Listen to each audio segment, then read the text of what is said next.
বাহাজাতুল আসরার নামক এই কিতাবটা একেবারে মুহাদ্দিসিন ইকরাম যে সনদ সহকারে আমার নবীর হাদিস বা সাহাবা ইকরামের হাদিস নকল করেছেন, গৌসে পাকের প্রত্যেকটা কালাম সনদ সহ বর্ণিত হয়েছে। সুবহানাল্লাহ ওয়া বিহামদিহি।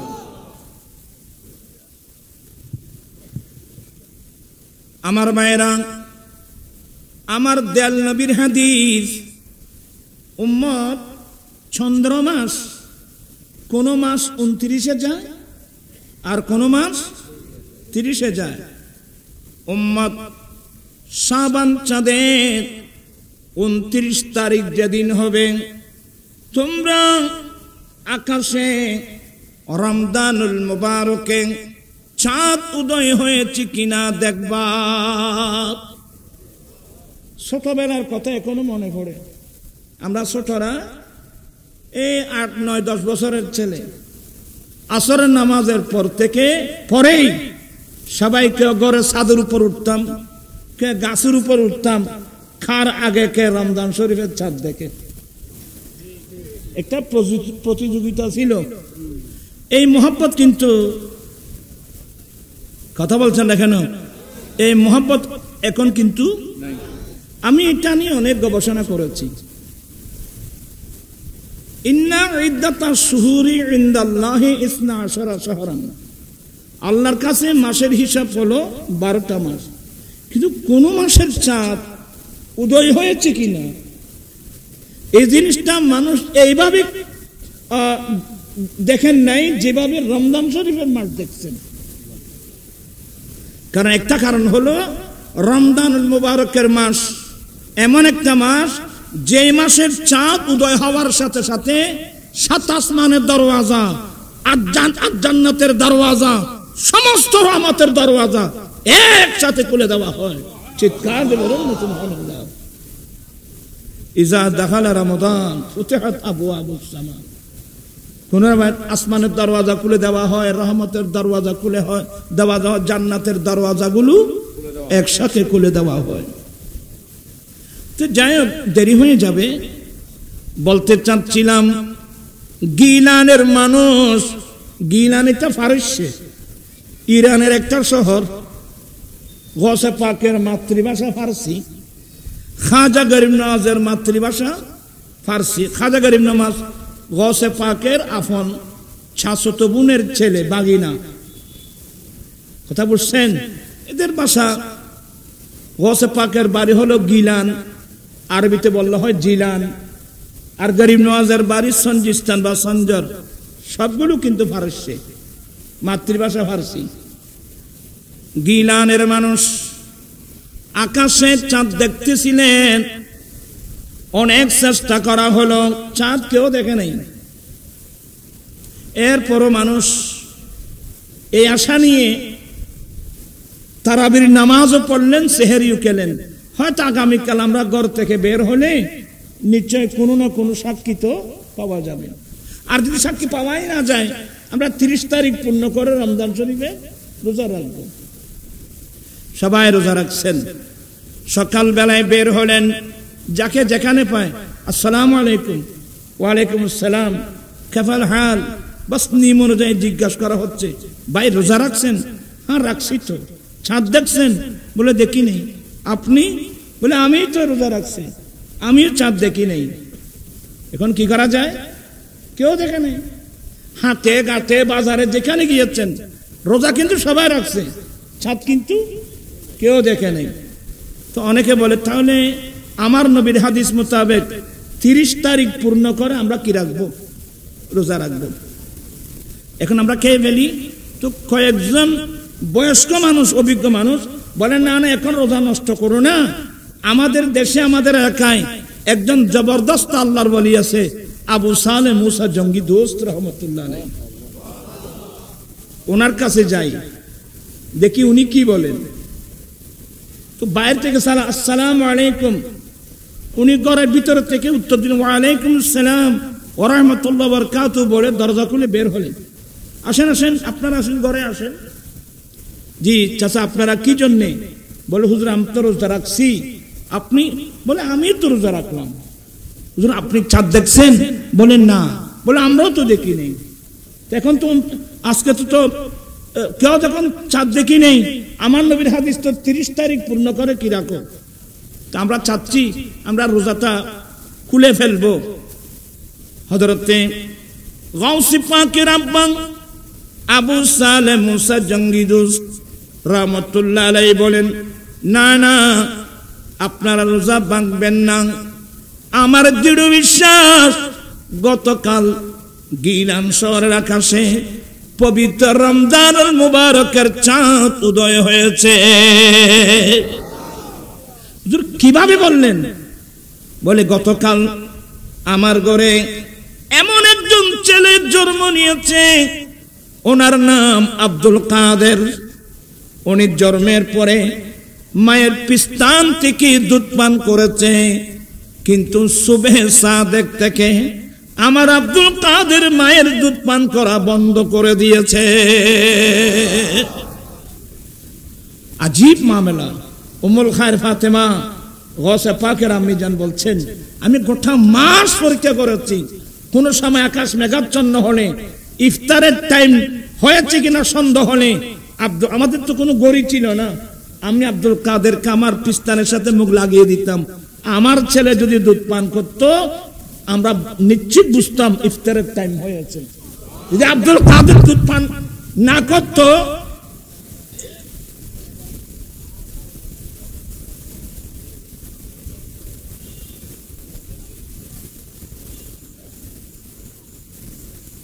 এ ফুয়ানা পিয়াজ রাখতে এসে মাইসি বিজে মেরে দেনা আসার বেউসে ফুয়া হুঁশ করে চলবেন। আপনারা কি বিরক্ত হচ্ছেন? আমি আগে বলছিলাম গৌসে পাকের ইতিহাস হায় রাজে জালালত আরদো সামা, পৃথিবীর মানুষ নয়, সাত আসমান সাত জমিন, খোদার খোদাইয়ের আকল জ্ঞান বিবেক বুদ্ধি গৌসে পাকের কারামতের সামনে हैरान হয়ে বিকল হয়ে। আর আপনি আর আমি কে?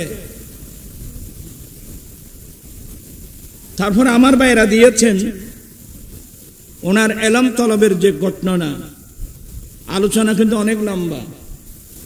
আমার গৌসে পাকের বয়স 17, কত 17 বয়স।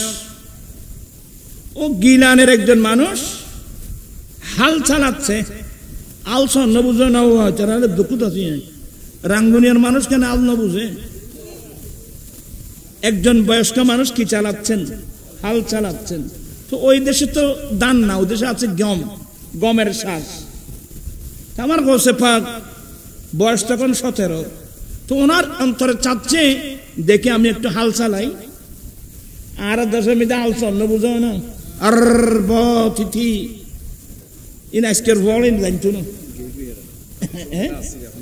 এখন কত নি বল জানতো না।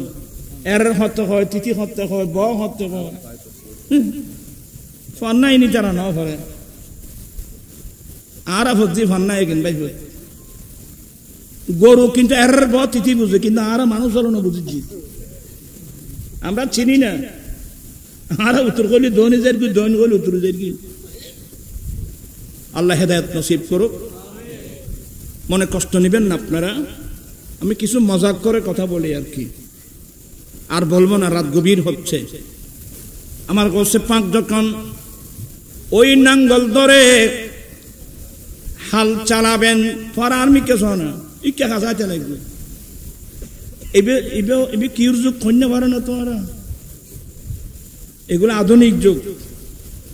হ্যাঁ, আমার গৌসে পাক যখন নাঙ্গল ধরলেন, মুহূর্তের মধ্যে গরু দুটা মুসর দিয়ে আমার গৌসে পাকের সামনে দাঁড়িয়ে গেলেন। আজীব মামলা। নাঙ্গল জুয়াল সহ মুসর দিয়ে আমার গৌসে পাকের সামনে দাঁড়ালেন।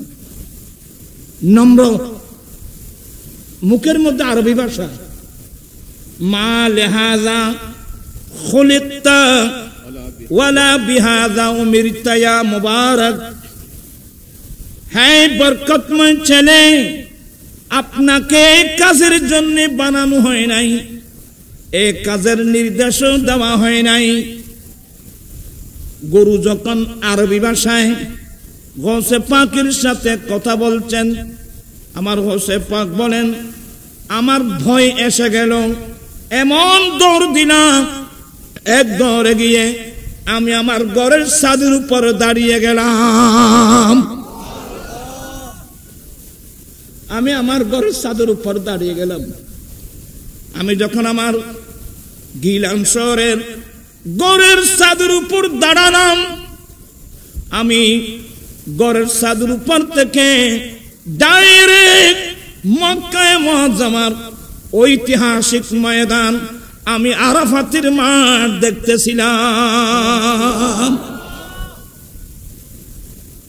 আমি আরাফাতের মাঠ যখন দেখলাম, হাজার হাজার লক্ষ লক্ষ হাজিল হরমাইন মাত্র দুটো কাপড়, সিলাইবিহীন কাপড় একটা পরিধান করলেন, একটা গায়ে দিলেন, মাথায় কোনো টুপি নেই, পাগড়ি নেই, সবার মুখে একটি তালবিয়া, লাব্বাইক আল্লাহুম্মা লাব্বাইক লাব্বাইক লা শারীকা লাক লাব্বাইক ইন্নাল হামদা ওয়ান নি'মাতা লাক ওয়াল মুলক লা শারীকা লাক লাব্বাইক আল্লাহুম্মা লাব্বাইক লাব্বাইক লা শারীকা লাক লাব্বাইক। মাওলা, কি জন্য ডাকছো? গোলাম তোমার দরওয়াজায় উপস্থিত। সবাই তলবিয়ে পড়তেছে, কারো চেহারার মধ্যে কোনো আনন্দ নাই, দুই চোখের পানি। লাব্বাইক আল্লাহুম্মা লাব্বাইক লাব্বাইক আল্লাহুম্মা লাব্বাইক। এই দৃশ্য দেখে আমার গৌসে পাক মুহূর্তের মধ্যে নেমে আসলেন। নেমে এসে আম্মি জানের সামনে দাঁড়ালেন। আমরা তো মায়ের সামনে কিভাবে দাঁড়াবো এই সিস্টেমও কিন্তু আমরা জানি না। কথা বলছেন, বাবার সামনে কিভাবে দাঁড়াবো, মায়ের সামনে কিভাবে দাঁড়াবো, এগুলো তো আমরা তালিম পাই নাই। আমার গৌসে পাক মায়ের সামনে দাঁড়ালেন, দুনো চোখ নিচের দিকে। আম্মি জান, তখন আম্মি জানের বয়স ৭৭ বছর। আম্মি জান, আমি এই ঘটনা দেখছি, সমস্ত ঘটনা খুলে বলছেন।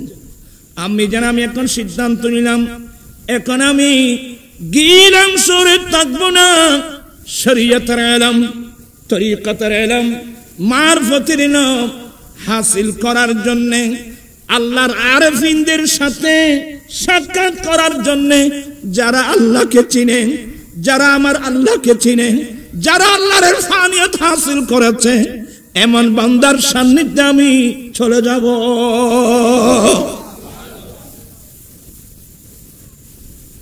আমার জীবন মরণ সাজাবো মাদানী রঙে, আমার জীবন মরণ মাদানী, সেই রঙে রঙিন হলে আল্লাহ রাসূল তাকবি আমার সঙ্গে। আমার জীবন মরণ সাজাবো মাদানী, সালাতুন ইয়া রাসূলুল্লাহ আলাইকুম। বিরক্ত হচ্ছেন? এই সংক্ষেপ কথা। আমি জান, আমি চলে যাব বাগদাদে। আর মাথা হইলি অবতায় হতমরি না হতমরি, আর কানে ফেলাই না যাইস। কিন্তু এরা তো আওলাদ রাসূল, হাসানি এবং হুসাইনি, উভয় দিক দিয়ে আমার রসুলের বংশধর। আমি জান বলছেন, বাবা তুমি গোসল করে আসো, বাস যা যা বলার আছে আসো। বাবা শোনো, তোমার বাবা মারা গিয়েছিল, তুমি তখন অপ্রাপ্ত বয়স্ক, তো তোমার বাবার সম্পদগুলো বন্টন করে তোমার ভাগে 40টা কি পড়ছে, দেরহাম পড়ছে। তুমি নাবালক হওয়ার কারণে এগুলো আমি আমানত রেখেছি। বাবা তুমি এলম তলব করার জন্য বাগদাদ চলে যাবে, সে বাগদাদ থেকে ফিরে এসে আমাকে তুমি দেখবে না বাবা, তোমার হক তুমি নিয়ে যাও। আমরা হক চিনি? আমরা এমন এক যুগে আসলাম কার হক কে খাচ্ছে তার কোনো পাত্তাই নাই। নিজের মা ছেলের হক খায় নাই, আমানত রেখেছেন, কারণ উনি তো ওই নবীর বংশধর যেই নবীর উপাধি আল আমিন, যেই নবীর উপাধি আল আমিন। শুধু আমার নবী না, আমার রাসূল যে শহরে আছেন সেই শহরের নাম বলে দেন আমিন। কিন্তু সে আমানতদারি আমাদের মধ্যে আছে, এই জন্য তো আমাদেরকে ইহুদি নাসারা মারতেছে। রাসূলের আদর্শ কি আছে আমাদের মধ্যে? আমি সেদিন বলছিলাম, আর আমি না, আমাদের আহলে সুন্নাত ওয়াল জামাতের সাংগঠনিক সচিব আজকের আমি জানা মাওলানা মুফতি গিয়াসউদ্দিন তাহিরি এর বিরুদ্ধে মিথ্যা মামলা দিয়েছিল। এ ছিল ঢাকা, মামলা হচ্ছে ব্রাহ্মণবাড়িয়া। আমি এর বিরুদ্ধে প্রেস ক্লাবে বক্তব্য রেখেছিলাম।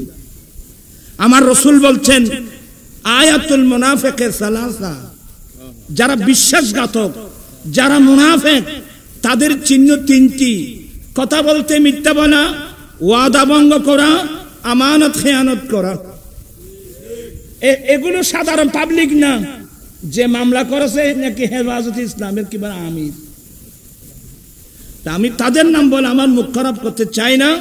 আমার নসিহত হলো মুনাফিকের চিহ্নগুলো এখন তো সব আমাদের মুসলমানের মধ্যে এসে গেছে। আপনি সকাল থেকে গভীর রাত পর্যন্ত আপনি হিসাব করেছেন আপনার সত্য কথার সংখ্যা কত, মিথ্যা কথার সংখ্যা কত? কোন মুসলমান মিথ্যা কথা বলতে পারে না, কোন মুসলমান মানুষকে কষ্ট দেওয়ার জন্য মিথ্যা মামলা করতে পারে না, মিথ্যা সাক্ষী দিতে পারে না, মিথ্যা কসম করে করে ব্যবসা করতে পারবে না। আমার নবীর নাম আস-সাদিকুল মাসদুক। আর গৌসে পাক যখন আমি জান থেকে বিদায় নিচ্ছিলেন, মা বুকে জড়ায় ধরে, বাবা আমি তোমাকে আল্লাহর হাতে হাওলা করলাম, তোমাকে একটি মাত্র নসিহত, তুমি যেখানে যাও যত বড় বিপদে পড়ো বাবা মিথ্যা কথা বলবা না। হামদান পেরিয়ে বণিকদের সঙ্গে হেঁটে হেঁটে এলম তলব করার জন্য যাচ্ছেন। কোথায় বাগদাদ, কোথায় গিলান, আর কোথায় বাগদাদ। হেঁটে হেঁটে বণিকদের সঙ্গে মারাত্মক খতরনাক জায়গা অতিক্রম করে যাচ্ছেন। হামদান যখন পেরিয়ে গেল 60 জন ডাকাত এসে গেল, এমন মারা মারলো বণিকদের থেকে, ব্যবসায়ীদের থেকে যা ছিল সব কেড়ে নিয়ে গেল। তাদের হাতে পায়ে ছুরি মারলো, আঘাত করলো। আমার গৌসে পাক ব্যথিত হলেন। কাফড় ছিঁড়ে ছিঁড়ে আক্রান্ত মানুষকে বেন্টিশ করতেছে। সাইবুদার বুঝে না আই কে দেন তো দত আর কেন আছে না দেখুনি, দত আরো কেন আছে বলে বলতেন। আল্লাহ আমিন আমিন বলেন না।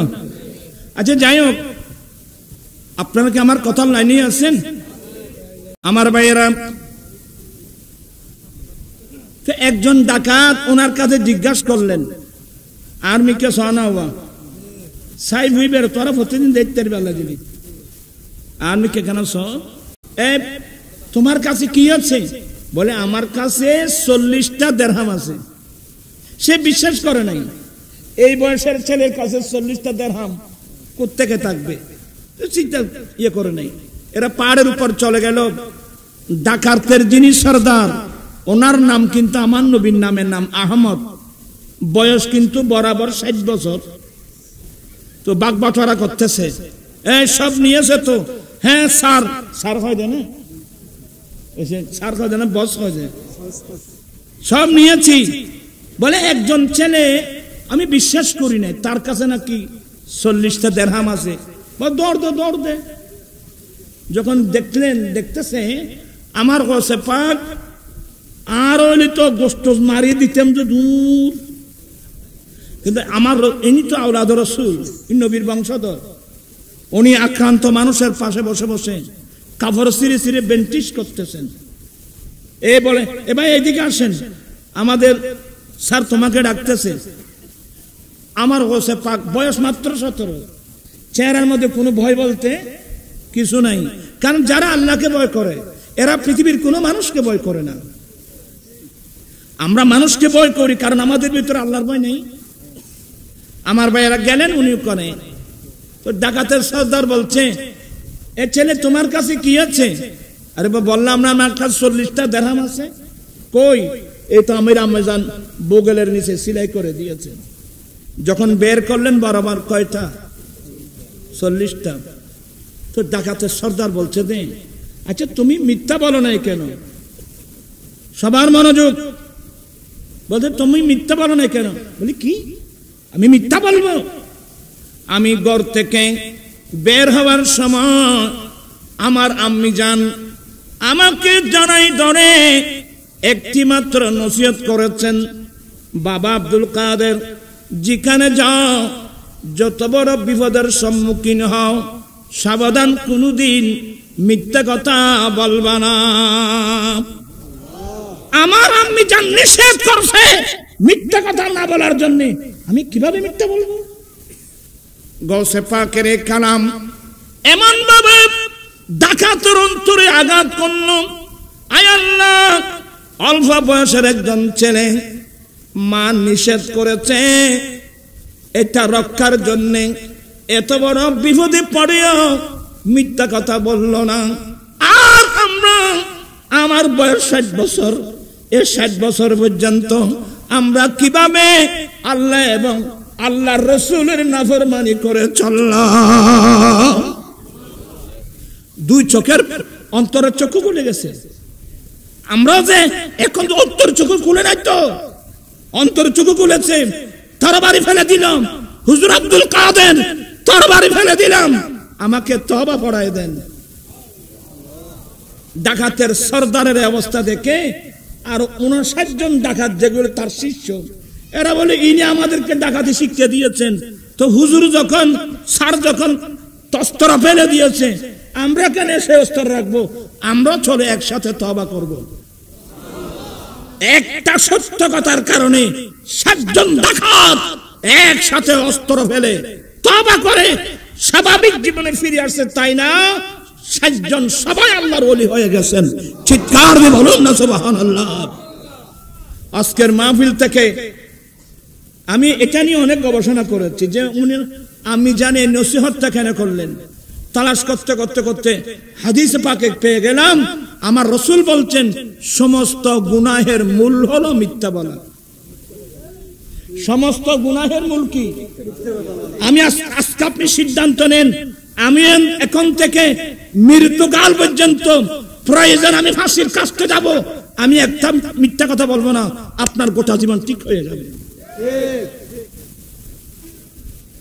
আসুন আমরা মিথ্যা কথা বলবো? আমি প্রয়োজনে ফাঁসির কাস্টে যাব। আমি একটা লম্বা হাদিস পড়তেছি না, আল্লাহ বলেন ওয়াকুনু মা'আস সাদিকিন, তোমরা সত্যবাদীদের সঙ্গে হয়ে যাও। এই আয়াতের তাফসীরে ইমামে মুসলিম বিরাট এক হাদিস নকল করেছেন, প্রায় 3-4 পাতা। হযরতে কাব বিন মালিক, ইনি যে তবুকের যুদ্ধে অ্যাটেন্ড করে নাই, এই ঘটনাটা উনি আমার নবী যখন জিজ্ঞাসা করলেন, এই কাব বিন মালিক, তুমি তবুকের যুদ্ধে যাও নাই কেন? কাব বিন মালিক মনে মনে বলছেন, আমি চিন্তা করলাম মিথ্যা বলবো। এর আর বলে মিশা কথা কয়, এ তুই মাদ্রাসার নাম ইউজ করে, এই মিশা কথা কয় বানা খান আছে না নাই? কাব বিন মালিক বলেন, আমি প্রথমে চিন্তা করলাম মিথ্যা বলবো, আবার চিন্তা করলাম যে না, যেই নবীর কাছে রাত্র দিন আল্লাহর পক্ষ থেকে ওহী আসতেছে, তার কাছে মিথ্যা কথা বলে কোনো লাভ নাই, আমার যত বড় শাস্তি হোক আমি সত্যি বলবো। এই হাদিসের অনেক লম্বা জিনিস আছে। আমি আজকের মাহফিল থেকে সিদ্ধান্ত, আমি মিথ্যা বলবো না। আমি কোন মানুষের সামনে গিয়ে কারো বিরুদ্ধে মিথ্যা সাক্ষী, সবাই বলে আমি মিথ্যা সাক্ষী, কাউকে কষ্ট দেওয়ার জন্য মিথ্যা মামলা ইয়ার দশমিদি হয় জড় ইয়ে নয় ইচ্ছারে ইচ্ছারে গাঁথি দেয়। কথা বলছেন না কেন? আমি সবাইকে সতর্ক করছি, খবরদার, সাবধান সাবধান, কাউকে কষ্ট দেওয়ার জন্য মিথ্যা মামলা করব না, মিথ্যা মামলা করবে না, মিথ্যা সাক্ষী দেবে না, মিথ্যা কসম করে করে আমরা কোনো ব্যবসা করব না।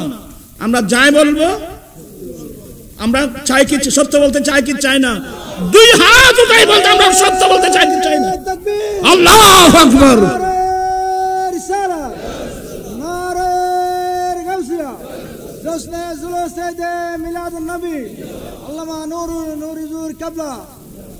আর বেশি ওয়াজ লাগবে না, এটাই যথেষ্ট।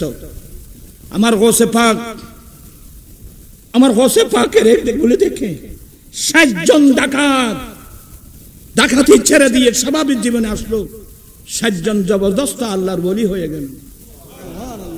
শুধু এগুলো না, এই সাবজেক্টটা অনেক কঠিন। আমার গৌসে পাকের কাছে জিজ্ঞাসা করা হলো, হুজুর আপনি যে আল্লাহর ওলি, এটা আপনি জানলেন কখন, কিভাবে জানলেন? আমার গৌসে পাক বলেন, আমি আব্দুল কাদেরের বয়স যখন 10 বছর, কয় বছর? আমি আব্দুল কাদেরের বয়স যখন 10 বছর, আমি আল্লাহর কোরআন বুকে নিয়ে, নবীর সুন্নাহ বুকে নিয়ে মাদ্রাসায় যাচ্ছিলাম।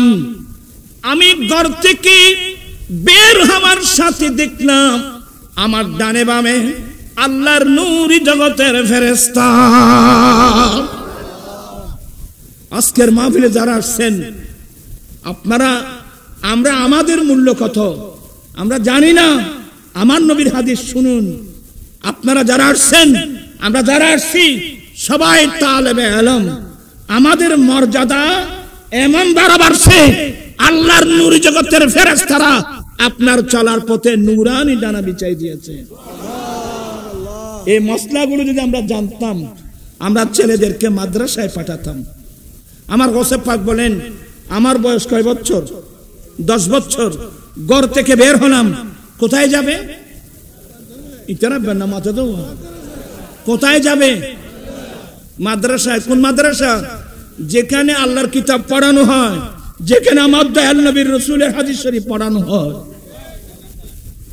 আর বর্তমান দেশের আমাদের ছেলে মেয়েরা কোন স্কুলে? যে স্কুলে কোনো কোরআনও নেই, যে স্কুলে কোনো হাদিসও নেই। আজকে ইহুদি নাসারারা সাকসেস, খ্রিস্টানরা সাকসেস, ব্রিটিশ সাকসেস। ব্রিটিশরা জানে একদিন এই দেশ ত্যাগ করে তাদেরকে চলে যেতে হবে। এমন একটা রোগ আমাদের মধ্যে ঢুকিয়ে দিয়ে গেছে, শিক্ষাকে দুই ভাগ করে দিল। মুসলমানের জাতীয় শিক্ষা কোরআন সুন্নাহ। আপনারা কি বিরক্ত হচ্ছেন? মুসলমানের জাতীয় শিক্ষা কি? কোরআন সুন্নাহ।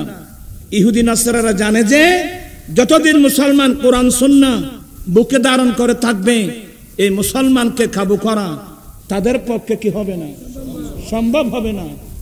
এই কুচক্রি মহল এই দেশের বড় বড় পয়সাওয়ালা মানুষকে হাত করে নিয়ে এক একজনের এক এক উপাধি দিয়েছে। আমি বলবো না, বললে তো হয়তো তোমার লড়ি দিয়ে আরলে দূর হবে। এখনো দূরতে পারতাম না ভাই, খবর হয়ে রাজিও নেই। এ দেশের এক এক মানুষকে এক এক উপাধি দিয়ে হাত করে শিক্ষাকে দুই ভাগ করে দিল। কোরআন সুন্নাহ শিক্ষাকে প্রাইভেট শিক্ষা বানাই দিল, স্কুলের শিক্ষাকে জাতীয় শিক্ষা বানাই দিল। কিন্তু যেটা জাতীয় শিক্ষা, যেটা মানুষ জাতীয় শিক্ষার প্রতি দুর্বল, সার্টিফিকেটের প্রয়োজন আছে, এ সুবাদে মানুষ চলে যাচ্ছে স্কুলে, কিন্তু সেই স্কুলে গিয়ে তো ওখানে তো কোরআনও নেই, ওখানে হাদিস শরীফে নেই।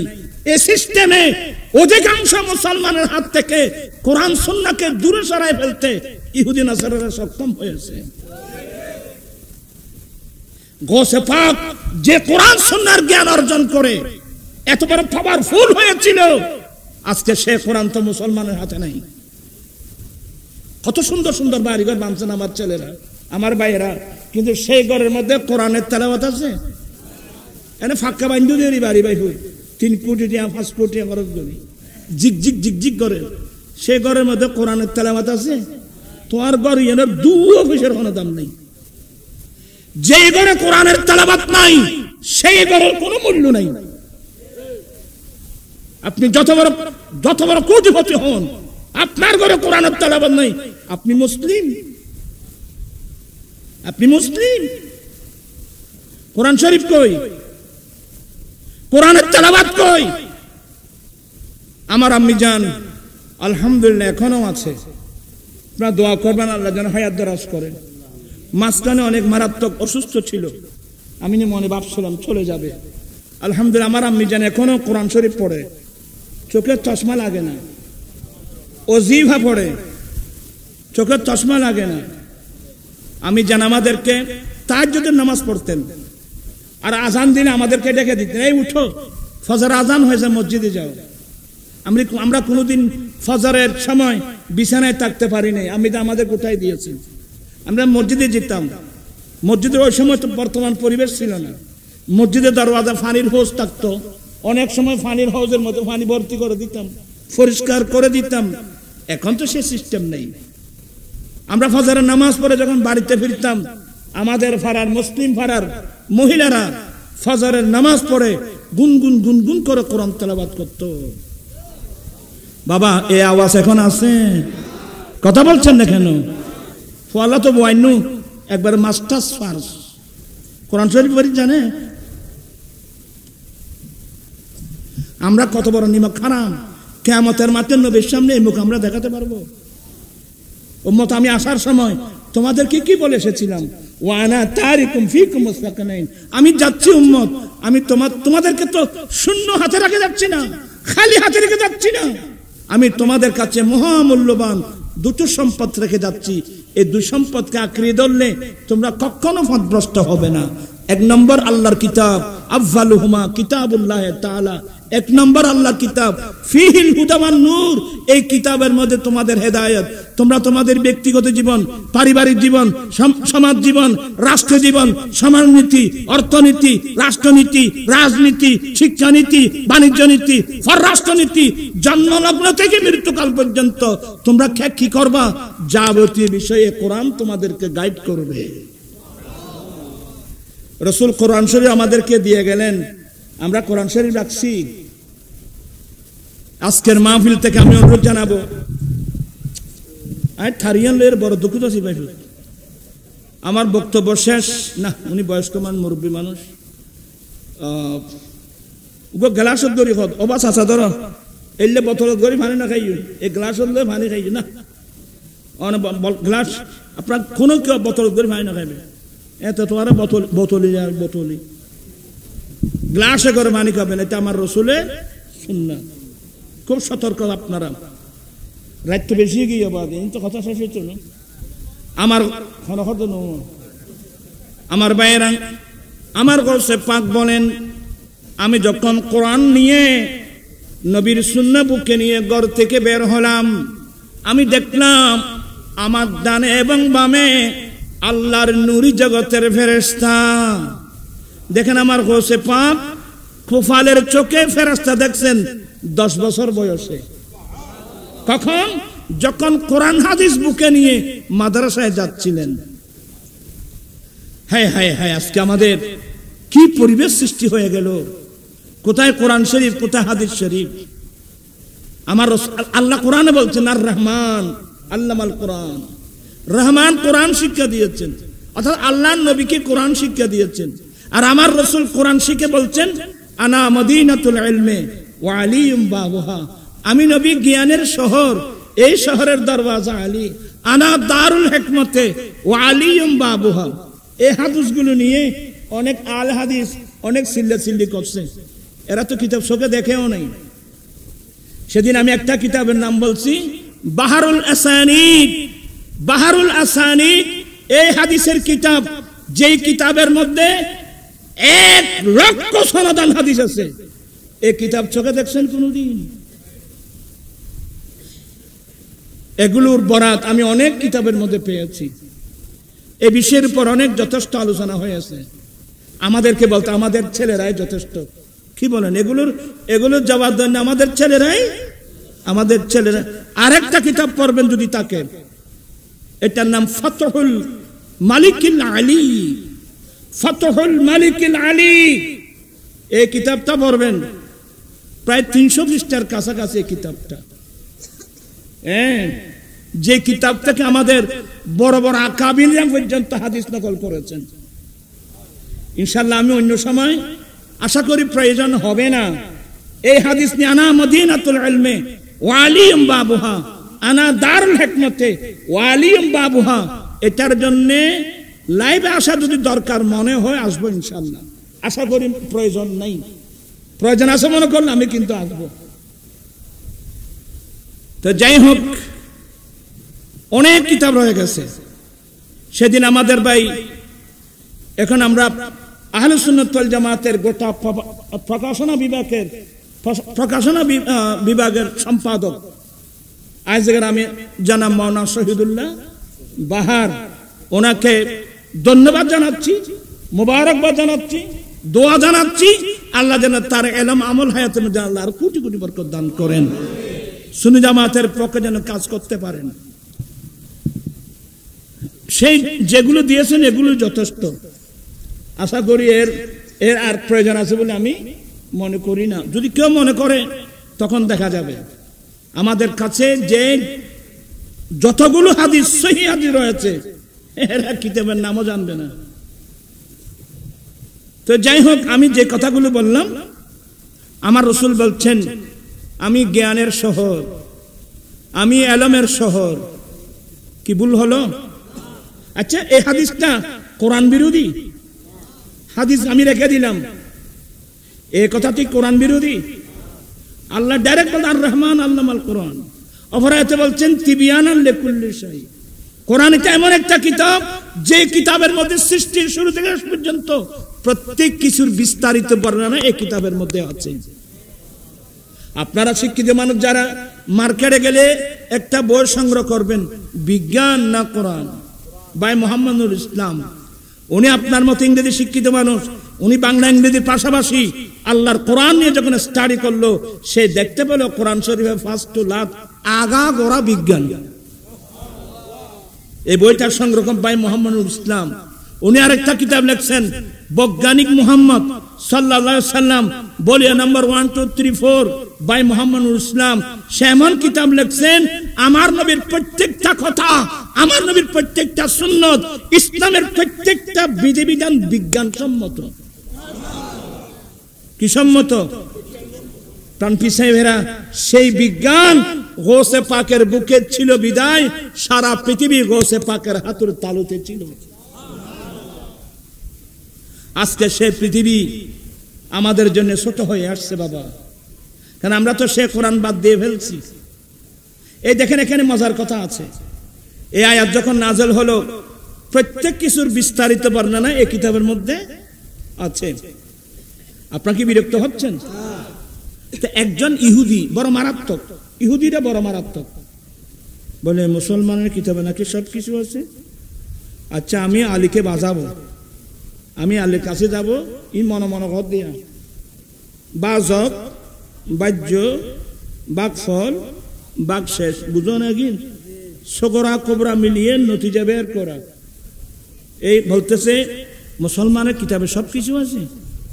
আমি আলীর কাছে যাব, জিজ্ঞাসা, আল্লাহ তোমাদের কিতাবে সব কিছু আছে?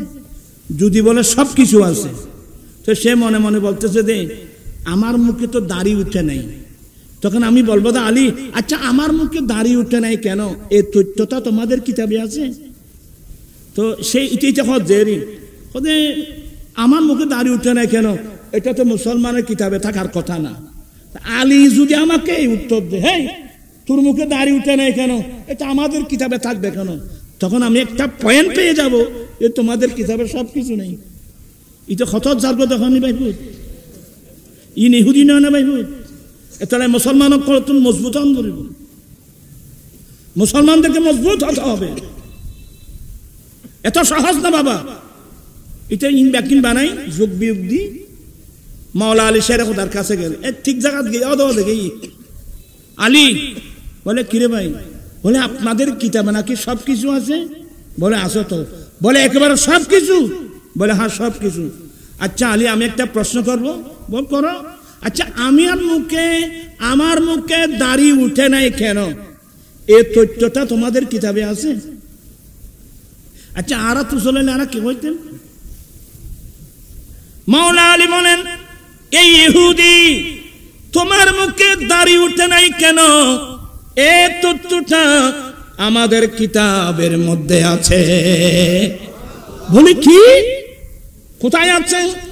মাওলা আলী বলেন, ওয়াল বালাদুত তাইয়্যিবু ইয়াখরুজু নাবাতুহু বিইذن রাব্বিহি ওয়াল্লাযী খাবুসা লা ইয়াখরুজু ইল্লা নাকাদা।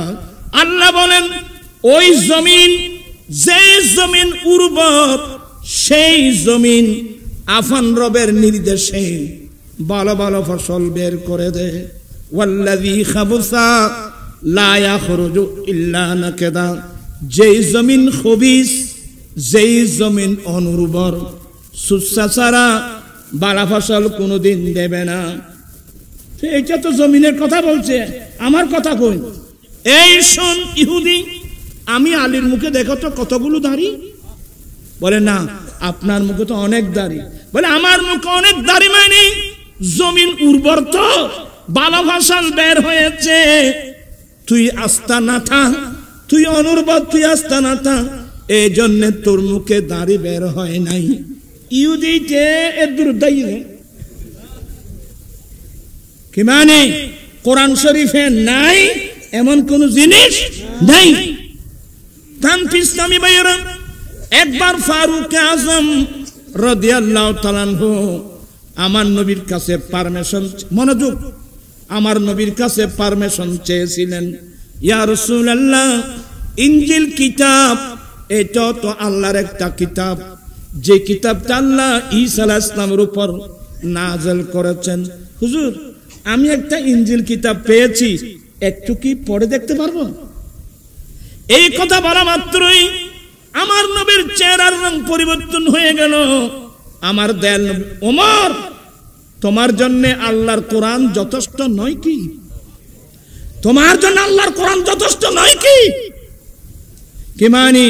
আমার রাসূল ফারুক আজমকে ইনজিল কিতাব পড়ে দেখার সুযোগ, পারমিশন দেয় নাই। এই হাদিস পড়ার পর আমি চিন্তা করলাম যে বর্তমান যুগের মুসলমানরা ডাইরেক্ট আল্লাহর কোরআন বাদ দিয়ে আজে বাজে মানুষের বই পড়তেছে, এগুলোর অবস্থা কি হবে? আল্লাহর কোরআনে কি কোনো জিনিসের অভাব আছে? এই কোরআন শরীফ যারা পড়ে তাদের সম্মান কত? নূরি জগতের ফেরেশতারা গৌসে পাককে নিয়ে যাচ্ছেন। আমি আব্দুল কাদের মাদ্রাসায় যাচ্ছিলাম, আমার দুই পাশে নূরি জগতের ফেরেশতা, এরা আমাকে নিয়ে যখন মাদ্রাসায় পৌঁছে গেলেন, আমার ক্লাসমেট যারা ছিল এরা ক্লাস ভর্তি ছিল। একজন ফেরেশতা ডাক দিয়ে বলে, এই মাদ্রাসার ছাত্র, আরে আল্লাহর ওলি আসছে, বসার জায়গা করে দাও। আমি এভাবে বলতে গেলে গৌসে পাকের গোটা জীবন কোথায়? মাদ্রাসায়। তো এক পর্যায়ে গৌসে পাক নিজে বলে দিলেন, দারাস্তুল ইলম হাত্তা সিরতু কুতুবান ওয়া নিলতু সাদামি মাওলাল মাওয়ালি আসসালাম।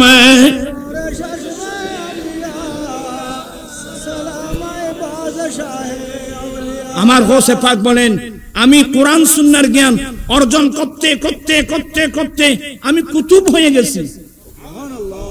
কুতুব মানে কাপ দিয়ে কুতুব না, কিতাবের বহু বচন কুতুব না, এটা কুতুব, কব তবা, আমি কুতুব হয়ে গেছি। আমি আলেম ওলামাদেরকে একটা, এগুলো বলতে গেলে সময় আমার নাই, ওলি, গৌস, কুতুব, আবদাল, নজিব, নকিব, আখিয়ার, আবরার, এই সমস্ত শব্দগুলো আপনারা যদি সুন্দর ব্যাখ্যা পড়তে চান, আল্লামা ইবনে আবিদিন শামী ওনার বিখ্যাত কিতাব রাসায়েলে ইবনে আবিদিনের দ্বিতীয় খণ্ডের মধ্যে তথ্যগুলো আছে। এমনকি আল্লামা জালালউদ্দিন সুয়ুতী রাহমাতুল্লাহ আলাইহির কিতাব আল হাবিলিল ফাতাওয়ার দ্বিতীয় খণ্ডে। আজকাল আমাদের দেশে বিভিন্ন কেসেট শোনা যায়, আব্দুল কাদের জিলানীকে গৌসুল আজম বলা শিরক। কথা বুঝতেছেন এখানে? আব্দুল কাদের জিলানীকে গৌসুল আজম বলা এরা জীবনে কিতাবগুলো দেখছে, এলমে তাসাউফ সম্পর্কে তাদের কোনো আইডিয়াও নাই, এই কিতাব জীবনে দেখেও নাই। আমার গৌসে পাকের মাকাম অনেক বড় আলা মাকাম। এই গৌসে পাক সম্পর্কে যদি আমি আলোচনা করতে যাই অনেকক্ষণ কথাবার্তা আসবে। গৌসে পাক পড়তে পড়তে পড়তে না বাহরুল উলুম মুহাদ্দিস ইবনে জাওজি গৌসে পাকের যুগের মানুষ, যাকে আসহাবে মুতাশাদ্দিদিনদের মধ্যে শুমার করা হয়। ইবনে জাওজি ফার্স্টে ফার্স্টে গৌসে পাকে বলে আব্দুল কাদের জিলানী কি পড়াবে। তখন এরা দুই বন্ধু মিলে গৌসে পাকের দরসে বসছে। কার? আমার গৌসে পাক যে হাদিস পড়ান তাফসীর, আমার গৌসে পাক 13টা সাবজেক্ট একসাথে পড়াতেন ডেইলি। তো পিছনে মুহাদ্দিস ইবনে জাওজি এবং তার একজন সঙ্গী মিলে বলে আব্দুল কাদের জিলানী কি পড়া একবার দেখবো, কারণ এরা তো এলমের বাহার। তো পিছনে বসছে। আমার গৌসে পাক একটা আয়াতের তাফসীর করতেছেন, একটা তাফসীর করছে, ও পিছনে বসে ইবনে জাওজি বন্ধু আমি এই তাফসীর জানি। আরেকটা তাফসীর করলেন, বলে আমি এটাও জানি। আরেকটা তাফসীর করলেন, বলে আমি বলতে বলতে 11টা তাফসীর করলেন। ইবনে জাওজি বলতেছেন আমি এগুলো জানি। 11টার পরে আমার গৌসে পাক একটি আয়াতের আরো 40টা তাফসীর করলেন। মুহাদ্দিস ইবনে জাওজি বলে আল্লাহর কসম আমি একটু জানি না। জুব্বা তুব্বা ফেলে গৌসে পাকের কদমে গিয়ে উঠে পড়ছে। চিৎকার দিয়ে বলুন না সুবহানাল্লাহ।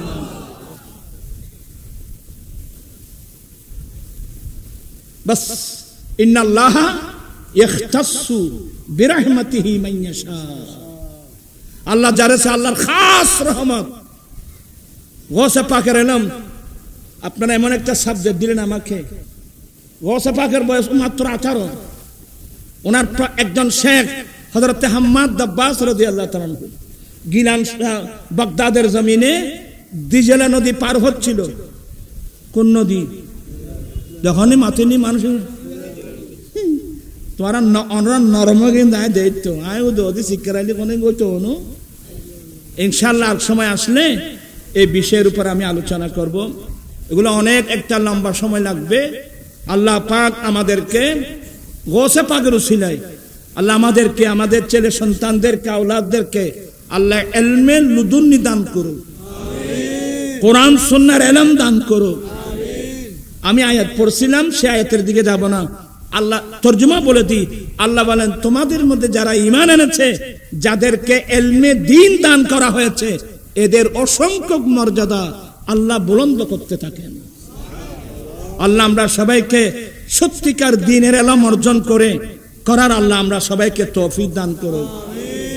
দ্বীন না শিখলে, দ্বীন না শিখার কারণে, আচ্ছা বর্তমান সমাজে কয়জন স্বামী আছে স্ত্রীর হক সম্পর্কে জানে? বলেন। কয়জন ছেলে আছে স্ত্রীর হক সম্পর্কে জানে? এবং কয়জন মেয়ে আছে স্বামীর হক সম্পর্কে জানে? যার ঘরে ইমামুল আম্বিয়া, আজকে যদি ছেলেরা স্ত্রীর হক সম্পর্কে জানতো, এ দেশের যৌতুক প্রথা কোনোদিন আসতো না। কথা বলছেন না কেন? এই দেশের যৌতুক কোনোদিন, এটা তো হিন্দু প্রথা। যৌতুক প্রথা মানে কোন প্রথা? হিন্দু প্রথা। সবচেয়ে বড় মারাত্মক। আমরা চট্টগ্রামের মানুষ আলহামদুলিল্লাহ দেশ স্বাধীন হওয়ার আগে দুনিয়া থেকে ইন্তেকাল করে গেছেন। যখন গাজী শের বাংলা এই চট্টগ্রামের নাম লিখতেন, কি লিখতেন জানেন? চাটগাম শরীফ। কি লিখতেন? চাটগাম শরীফ। এই চট্টগ্রামকে চাটগাম শরীফ লিখতেন। এই দেশকে কত মোহব্বত করতেন, কত প্যার করতেন। আর যারা ইতিহাসবিদ, মোগল আমল থেকে এই চট্টগ্রামের নাম ইসলামাবাদ। কিন্তু আজকে খান্না আসে, চোখের পানি আসে। আমি যখন নর্থ বেঙ্গলে যাই, পঞ্চগড়, নীলফামারী, রংপুর, দিনাজপুর, সৈয়দপুর, এই সমস্ত দিক থেকে যাই, যখন আমি যৌতুকের বিরুদ্ধে কথা বলি, নুরি হুজুর আমাদের দেশে এগুলো নাই বাবা, তখন আমি লজ্জায় ভেঙে পড়ি। আমি চট্টগ্রামের নূর, বারলিয়ার দেশের লোক, ইসলামাবাদের লোক, আজকে আমার দেশের মধ্যে এই যৌতুক প্রথা, কুসংস্কার কোত্থেকে আসলো, কিভাবে আসলো? এগুলোর কারণে আজকে হাজার হাজার গরিব ঘরে মেয়েরা উপযুক্ত, যৌতুকের কারণে বিয়ে হচ্ছে না। কত মেয়ের স্বামীর ঘরে গিয়ে লাঞ্ছনার শিকার হচ্ছে। আমি দুই হাত করে জোরে করে বলবো, এই বেদাতগুলো আমরা দফন করতে চাই কি চাই না? দুই হাত উঠাই বলতে হবে, এই দফন ছাড়তে চাই কি চাই না? আল্লাহু আকবার, ইয়া রাসূলুল্লাহ। আগামী 10 তারিখ, আগামী জানুয়ারি মাসের 10 তারিখ আমার আঞ্জুমানের এসবিআর উদ্যোগে আমার ধারাবাহিক আন্দোলনের কর্মসূচি হিসেবে আগামী জানুয়ারি মাসের 10 তারিখ ঐতিহাসিক চট্টগ্রাম লালদিঘির মাঠে যৌতুক ও মাদক বিরোধী মহাসমাবেশ। আপনারা যাবেন? যাওয়ার দরকার আছে। কারণ আমি সরকারের কাছে 13টা দাবি দিয়েছি। আমি সংক্ষেপে বলছি, কারণ আমি দুবাই, আবুধাবি, মস্কট, কাতার, সৌদি, প্রায় আরব অঞ্চল আমি ঘুরছি। প্রত্যেক আরব সরকার রাষ্ট্রীয়ভাবে ম্যারেজ ফান্ড করে রাখছে, যাতে দরিদ্র আরবি ছেলে তার স্ত্রীর মোহরানাগুলো নগদ পেমেন্ট করে বিয়ে করতে পারে। এক একজনকে 1 লক্ষ থেকে 2 লক্ষ দিরহাম বা রিয়াল অনুদান দিয়ে থাকে। আমাদের দেশে যৌতুকের বিরুদ্ধে কঠোর আইন আছে। আমি সরকারকে বারবার বলছি, আপনি যতই কঠোর আইন পেশ করুন, এ দেশ থেকে যৌতুক প্রথা বন্ধ করতে পারবেন না। কারণ আমাদের দেশে দরিদ্র মানুষের সংখ্যা বেশি। তা আমি সরকারকে দাবি দিয়েছি, আমাদের দেশেও রাষ্ট্রীয়ভাবে স্থায়ীভাবে ম্যারেজ ফান্ড গঠন করা হোক। সেই ম্যারেজ ফান্ড থেকে ওই গরিব ছেলেকে তার বিয়ের পূর্বে 5 বছর মেয়াদের জন্য বিনা সুদে 2 লক্ষ টাকার একটা ঋণ দেওয়ার ব্যবস্থা করা হোক। আপনাকে এগুলো সমর্থন করেন? 2 হাত দেওয়ার সমর্থন করেন তো? ইনশাআল্লাহ টুডে টুমরো বাংলার পার্লামেন্টে এই প্রস্তাব পাস করতে হবে ইনশাআল্লাহ। এটার জন্য আমাদের একটু আন্দোলনে যেতে হবে। আগামী কয় তারিখ বললাম? কোথায়? আমি চাচ্ছি আমরা 30-40 হাজার মানুষ যদি একসাথে জমাত করতে পারি, এক যুগে দাবি দেব, সরকার জনগণের দাবি মানতে বাধ্য। এভাবে না সারাম আপনি। আর আজকে মাহফিলে আমি এমন কিছু লোক দেখব, নবীর প্রেমিক থাকলে, আমি ছেলেদেরকে বলছি, আমি প্রয়োজনে রিক্সা কেন উপার্জন করব, আমি প্রয়োজনে ঠেলা গাড়ি কেন উপার্জন করব, আমি প্রয়োজনে দিন মজুরি কাজ করে উপার্জন করব, তারপর আমি ভিক্ষা চাইব না। যৌতুক চাওয়া মানে কি চাওয়া? এমন কোন নবীর প্রেমিক আছো, হুজুর আমি আমার নবীর সুন্নাত মোতাবেক যৌতুক ছাড়া বিয়ে করব, এমন কোন ছেলে আজকের মাহফিলে আছো? থাকলে হাত উঠাই বলো। এটা রেকর্ড করো তোমরা, কয়জন? 1 2 3 4। আরে এই দেখো তোমরা, নারায়ে তাকবীর, নারায়ে রিসালাত, নারায়ে গাউসিয়া, জামাত আহলে সুন্নাত। আয় আল্লাহ, অনেক ছেলেরা, অনেক ভাইয়ের হাত উঠাই ওয়াদা দিয়েছে এরা যৌতুক ছাড়া শাদী করবে। আল্লাহ তুমি তাদের ওয়াদা কবুল করে নাও। বিরক্ত করলাম? বিয়ে কিভাবে করবেন? বিয়ে কি জন্য করবেন? আয় আল্লাহ, আমি বিয়ে করতে যাচ্ছি সুন্দরী বনিয়ে এনজয় করার জন্য না, আমি নবীর সুন্নাত পালনের উদ্দেশ্যে বিয়ে করতে যাচ্ছি। 1 দ্বিতীয় নম্বর, এই শাদীর মাধ্যমে আল্লাহ তোমার পক্ষ থেকে এমন 1-2 ছেলে পাওয়া, যে ছেলেগুলো 5 ওয়াক্ত নামাজ পড়ে পড়ে দোয়া করবে, আল্লাহুম্মা রাব্বিরহামহুমা কামা রাব্বায়ানি। যে ছেলের দোয়ার দ্বারা মা বাবা মারা গেলেও মা বাবার আমলনামা কিয়ামত পর্যন্ত চলতে থাকবে, এমন ছেলে পাওয়ার আশা আমি বিয়ে করতে যাচ্ছি। আল্লাহর কসম করে বলছি, আপনি কোনোদিন যৌতুক দাবি করতে পারবেন না। কি আপনারা রাগ করলেন?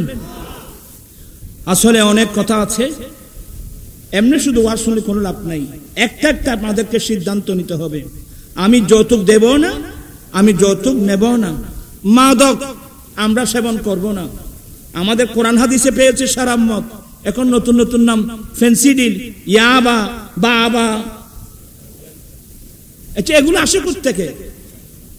আমি সরকারের প্রশাসনের দায়িত্ব যারা আছেন, পুলিশ আছেন, বিজেপি আছেন, আর্মি আছেন, নেভি আছেন, এতগুলো প্রশাসনিক ব্যবস্থা থাকতে এই দাবাগুলো, গাঁজাগুলো, ইয়াবার ট্যাবলেটগুলো, মাদকগুলো বাংলাদেশে আসে কোত্থেকে? এগুলো আপনাদেরকে জবাবদিহি করতে হবে।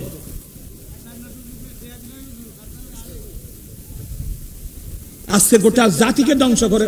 আরে আশ্চর্য হয়ে যাবেন, ইনকিলাব পত্রিকায় দেখলাম চট্টগ্রাম বিশ্ববিদ্যালয়ের বাথরুমে 186টি ফেন্সিডিলের বোতল।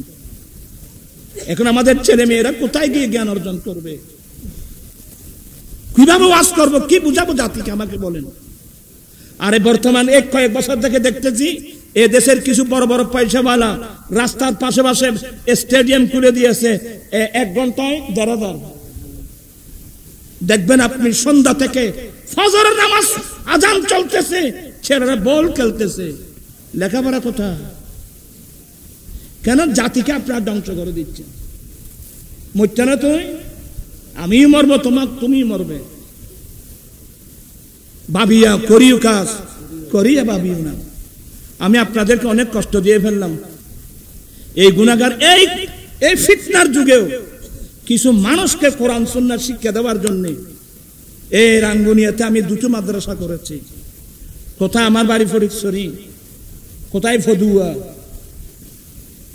লাস্ট প্রান্তে একটা নাফিদ তুকুরিয়া গৌসিয়া নুরিয়া মাদ্রাসা, আর একটা শামির নুরিয়া মাদ্রাসা।